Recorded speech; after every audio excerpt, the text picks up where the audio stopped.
In 490 BCE, 600 Persian triremes landed on a beach 35 kilometers north of Athens.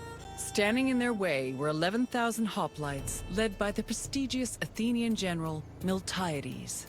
The Persian forces outnumbered the Greeks approximately 5 to 1, and yet the smaller force managed to push back their would-be conquerors. The Battle of Marathon was a major turning point in the Greco-Persian Wars, and the Athenians' victory would be celebrated for many years.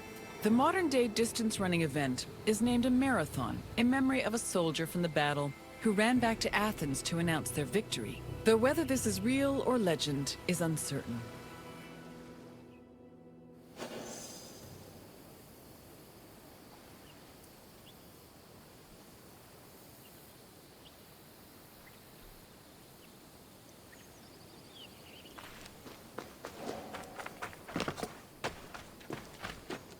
The Persians wanted to invade Greece in part due to its rich silver mines.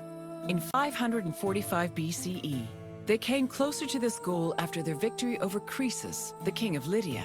The victory forced some Greek populations in Asia Minor to surrender and gave the Persians a solid foothold to carry out a large-scale invasion. In 494 BCE, the city of Miletus revolted against its Persian rulers.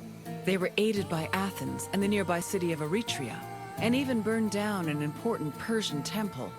The Persian king Darius was enraged by their sacrilege, and in 491 BCE, sent messengers to the Greek cities demanding their submission. Athens and Sparta killed the Persian messengers, goading Darius to invade. The Persians began their attacks, first capturing the city of Naxos and enslaving its inhabitants, then taking the city of Eretria. Filled with confidence from their string of victories, the Persians set their sights on Athens.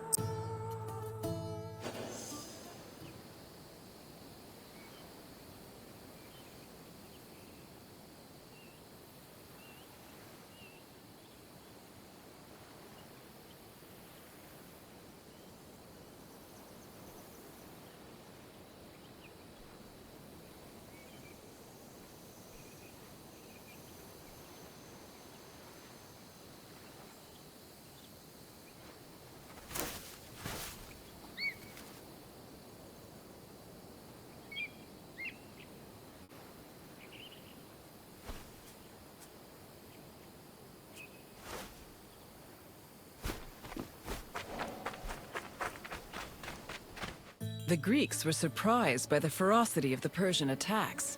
Seeking aid against the upcoming invasion, Athens was forced to appeal to other cities for help. In a surprising move, they asked for aid from Sparta, known for having the strongest army in Greece. The Spartans agreed to the request, but they were unable to send reinforcements in time due to the religious feast of Apollo Karneos, which forbade them from leaving their city until the next full moon.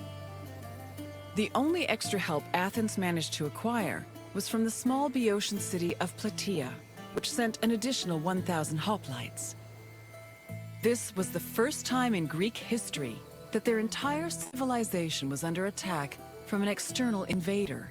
Despite sharing the same language and same religion, Greek city-states had often warred amongst themselves. The Persian invasion was the first time they realized the necessity of collective action to ensure their survival.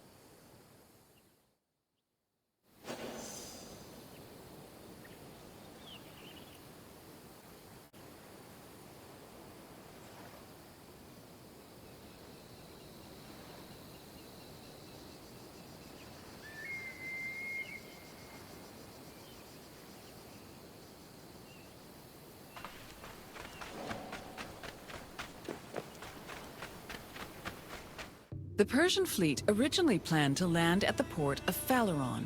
However, the exiled Athenian tyrant Hippias, who sided with the Persians, advised them to land at Marathon instead, where it would be easier to deploy cavalry. The Athenians were unaware of the Persian battle plans and left Marathon undefended. This allowed the Persians to quietly set up camp on the beach, while Athens scrambled to mount a defense.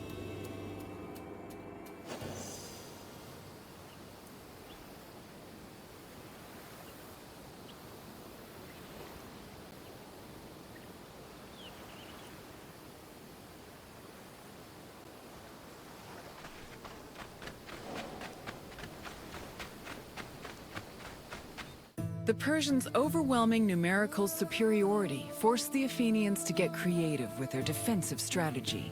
The city sent 10,000 hoplites, along with the extra 1,000 Plataean reinforcements, to a hill located above the Persian encampment. Once in position, Athenians had to decide whether to wait for the Persians to attack or to strike them first. Athens' strategists believed the former option was better, but the general Miltiades believed a first strike was more advantageous, as the Persians had their backs to the sea. In the end, Miltiades' opinion prevailed, and the Greeks made their move.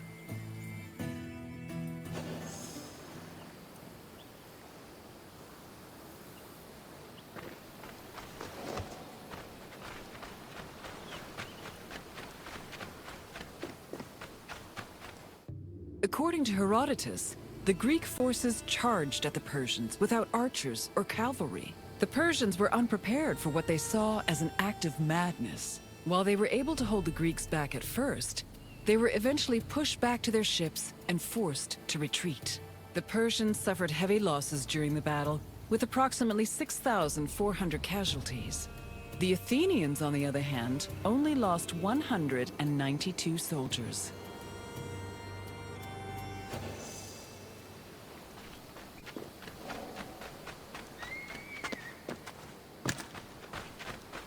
The victory at Marathon was considered miraculous. The Greeks attributed this miracle to the appearance of legendary heroes who they allegedly saw return from the dead to fight at their side in defense of the city. For example, several Athenians swore they saw the mythical King Theseus take up arms at Marathon, a scene which would later be depicted in Athens' Agora. Similarly, some hoplites attested that Heracles appeared at Marathon, clad in his lion's skin and wielding a club. The supposed appearance of these heroes helped elevate the Battle of Marathon to a legendary status among the Greek people.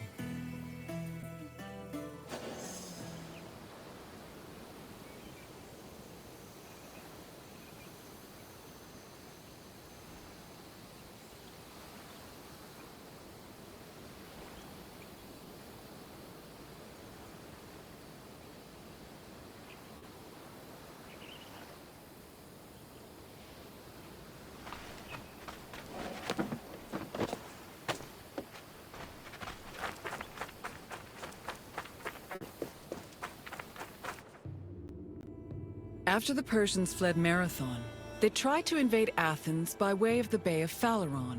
However, this gave the Athenians time to return to their city and mount a proper defense. Fearing further losses, the admiral of the Persian fleet called off their attack, and the Persians returned to their empire. Darius was furious at the campaign's failure and decided to seek vengeance in a retaliatory expedition from both land and sea. Meanwhile, Sparta begrudgingly congratulated Athens on their victory.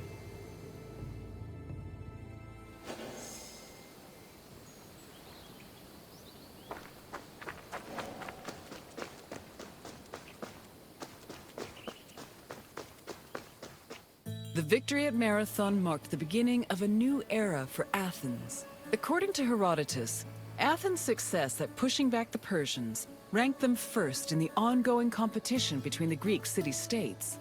The Athenians immortalized their prestige by erecting monuments in both their own city and in Delphi. The Battle of Marathon was also perceived as a blow against tyranny. Tyranny went from being perceived as a simple flaw in authoritarian excess to major treason against the homeland, a sin that rulers would take great pains to avoid being accused of. This helped consolidate the institution of democracy for the next 2 centuries.